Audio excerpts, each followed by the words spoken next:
한일 군사정보보호협정 지소미아 종료를 유예하기로 지난 22일 우리 정부가 결정했죠. 일단 한국과 일본의 정면 충돌을 잠시 피했고 한미 동맹의 균열도 어느 정도 봉합한 것으로 평가됐지만 한일 양국이 다시 충돌하고 있습니다. 한국 정부가 조건부 연기 결정을 내렸는데 일본 아베 정권은 자신들은 아무런 양보도 하지 않았다. 퍼펙트 게임이었고 외교적 승리를 했다고 주장했습니다. 청와대는 의도적 왜곡이라며 한국의 판정승이라고 강력히 비판했습니다. 김동엽 경남대 극동문제연구소 교수 자리 함께했습니다. 어서 오십시오. 예, 안녕하십니까. 네, 지소미아 유예 결정을 내렸습니다만 예. 후폭풍이 거셉니다. 어떻게 보십니까? 지금 사실 조건부 중단, 네. 조건부 유예. 유예 결정을 내린 지 채 이틀도 되지 않아서 벌써 이제 그 한일 간의 설전이 벌어지고 네. 있거든요. 뭐 이것이 진실 여부를 떠나서 당연히 저희는 우리가 진실을 이야기하고 있다고 생각하고 거짓은 뭐 일본이라고 생각하고 있지만 네. 이것은 진실 공방의 문제가 아니라고 생각합니다. 사실은 일본이 이렇게 나올 줄 몰랐느냐. 예. 그렇다고 본다면 몰랐다고 하면 대단히 아마추어적이라고 생각해야죠. 네. 당연히 일본은 이렇게 나온다고 보고 이것을 유예 결정을 하고 지금 이틀밖에 지나지 않았는데 안보실장이 직접 나와서 이렇게 구구절절 길게 설명을 하였다는 것, 예, 반박을 했다는 것 자체가 사실은 대단히 저는 그 문제라고 생각합니다. 그러니까 이 정도로 이제 반박을 할 정도의 문제였다면 이렇게 나올 거는 당연히 알고 있었을 것이고 이 정도 됐다면 중단되는 게 맞았다는 것이죠, 사실요. 네. 그러니까 아직까지 일본의 어떤 구체적인 행동이라든가 이런 것이 전혀 결정되지 않은 상황에서 이렇게 반박의 어떤 설전부터 시작됐다는 것 자체가 이런 어떤 우리가 중단을 다시 조건부로 연기하는 것이 맞은 정당한 결정이었는가에 대한 벌써부터 의문이 드는 부분이 있다고 저는 생각을 합니다. 네, 외교 무대에 대해서 어떤 갈등 사안에 대해 양국이 협상을 하고 타결을 해서 발표를 하게 될 경우에 물론 같은 장소에서 같이 발표하면 좋겠습니다만 따로따로 발표한다고 하면 그 시간을 정확하게 지키는 것이 원칙이고요. 반드시 일본도 지켰어야 되는데 일본 경제산업성 7분 뒤에나 발표를 했습니다.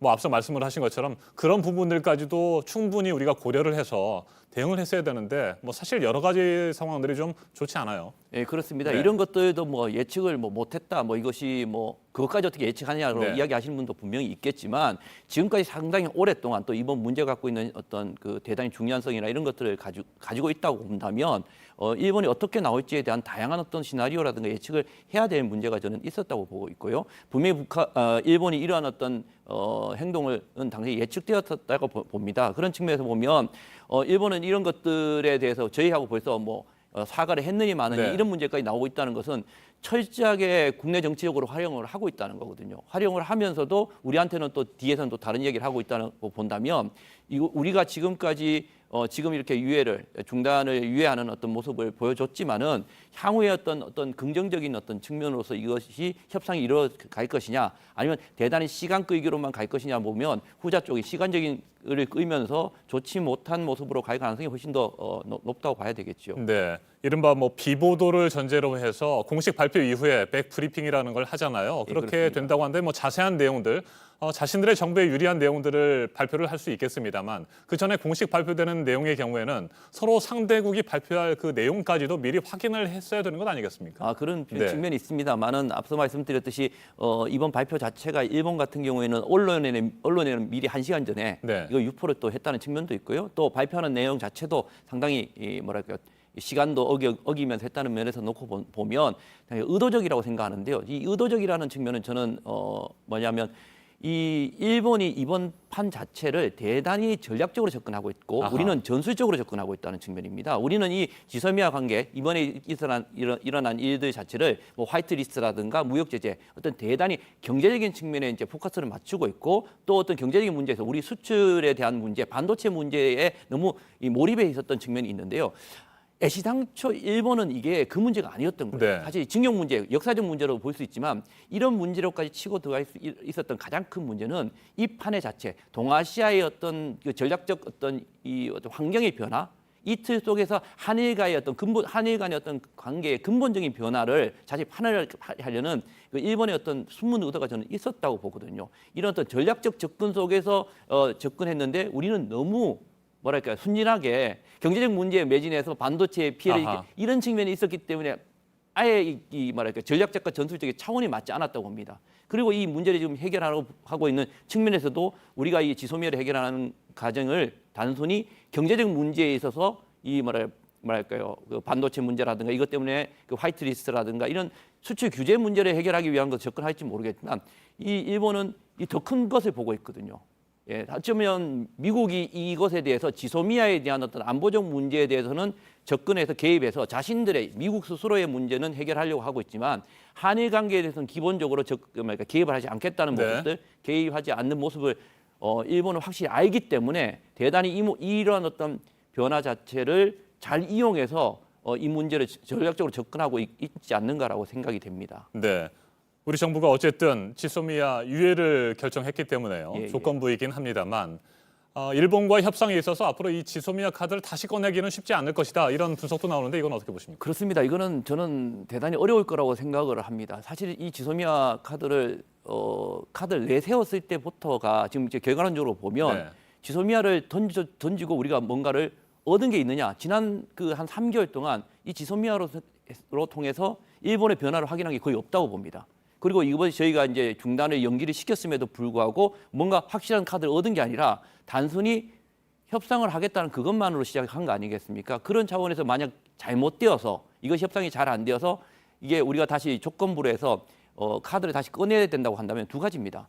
하나는 이 카드를 다시 꺼낼 수 있느냐의 문제는 결국 미국이라는 어떤 네. 그 압박, 이것이 정말 미국이 압박을 했는지는 모르겠지만 했는지에 대한 것은 뭐 어떤 심증은 있습니다만은 이 미국이 있는 차원에서 이 다시 카드를 꺼내기도 어려울 것이고요. 또 반대로 이것을 실제 꺼내서 만약 예를 들어서 이 한일 간에 이 문제가 해결이 되지 않아서 다시 파기를 하게 되면 우리 정부로서 또 한 번의 충격을 받게 됩니다. 왜 그러냐면 그러면 이왕 이렇게 안 될 것을 그럼 또 몰랐냐는 거예요. 아하. 또 다시 한번 그러면 지왕 그러면 2달 전이든 한 달 전이든 그러니까 엊그저께 네. 하면 됐는데 이것을 또 지금까지 와서 또 2달 사이에 벌었냐 또 한 번 공격을 받을 수밖에 없거든요. 저는 가장 큰 것이 이 지소미아가 이 우리 정부가 판정승이라고 이야기한 가장 큰 이유가 뭐냐면 어쨌든 어려운 문제에서 일본을 협상 테이블로 끌어냈기 때문에 네. 판정승이라고 이야기하셨을지 모르겠는데 그 판정승으로 해서 정말 우리가 그 최근에 많은 어음이라고 이야기하지 않습니까? 현금 주고 어음을 받았다고 하는데 그 어음도 자체만 부도어음이 될 수 있는 거거든요.